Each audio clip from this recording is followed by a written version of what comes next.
अरे तुम्हें क्या हो गया बेगम? खैर तो है? किस बात पे गुस्सा आ रहा है? आप मेरा मुंह नहीं खुलवाएं तो बेहतर है। क्यों भाई, ऐसा क्या हो गया? सुबह मेरे ऑफिस जाने तक तो तुम ठीक थी, ये सारे दिन में ऐसा क्या हुआ कि इतनी गुस्से में हो? मैं अगर बोलना शुरू हो गई ना तो आप ही चुप करवाएंगे मुझे कि बस करो बेगम, हमेशा मेरा मुंह ही बंद करवाते हैं। अरे मेरी क्या मजाल कि आपका मुंह बंद करवाऊं? वैसे बेगम एक बात है, आदमी सारा दिन का थका हुआ जब घर आता है तो सोचता है कि बीवी मुस्कुराते हुए चाय का कप पेश करेगी, लेकिन यहाँ तो नक्शा ही कुछ और मिलता है। अब ज्यादा बदनाम ना करें मुझे। रोजाना आपके ऑफिस से आते ही आपको ताजा दम चाय मिलती है। यूं बातें बना के मलियामेट ना करें मेरे कामों को। मैं भी आपके लिए चाय लेके आती हूँ, फिर बात करती हूँ आपसे। अल्लाह खैर करे, ये तूफान किसी नई फरमाइश की तरफ इशारा कर रहा है। ये ले चाय और अब मेरी बात सुने। हाँ मैं हमतन गोश हूँ, बोलो। फुप्पो की बहू बेगम अब गाड़ी में घुमा करेंगी। मियाँ के पीछे लग लग के आखिरकार उसने गाड़ी खरीदवा ही ली। आज सुबह से उसने स्टेटस पे लगाया हुआ था। अब वो बेगम गाड़ी में घुमा करेंगी और एक मैं हूँ। कितने टाइम से अपने मियाँ से कह रही हूँ लेकिन कानों पे जो ही नहीं रही थी। 13 साल हो गए हमारी शादी को, लेकिन इतने सालों से वही पुरानी फटफटी पे ही हर जगह आना जाना है। फटफटी? बेगम यूं तौहीन ना करो मेरी बाइक की, वो मेरी उम्दा सवारी है।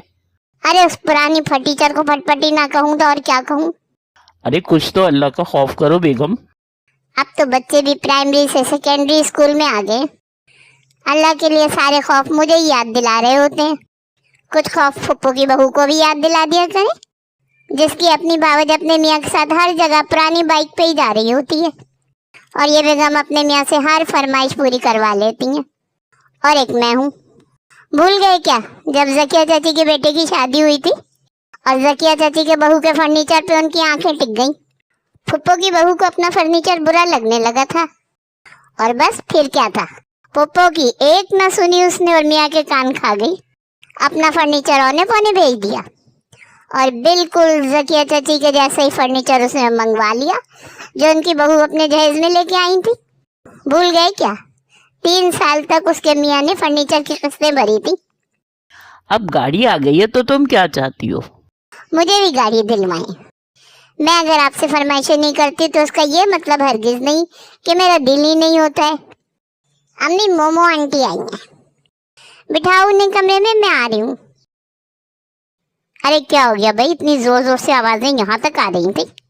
अरे क्या बताऊँ मोमो आपा, फुप्पो की बहू के पास खैर से गाड़ी आ चुकी है, वो अब गाड़ी में घुमा करेंगी। हम सालों से अपनी पुरानी बाइक पे घूम रहे। अरे तुमने इतनी आसानी से कह दिया। जरा सवाले फुप्पो को तो देखो, जिन्हें चुपी लग गई है कि उनके बच्चे अपनी बीवियों की फरमाइशों में ही पूरे हो रहे। तुम अपने आप को कह रही हो, मुझे देखो, मेरी शादी को कितने साल गुजर चुके हैं लेकिन मैं अभी तक बाइक पे ही हूँ। तुमसे मेरी पुरानी दोस्ती है इसलिए इतनी बात भी कर लेती हूँ।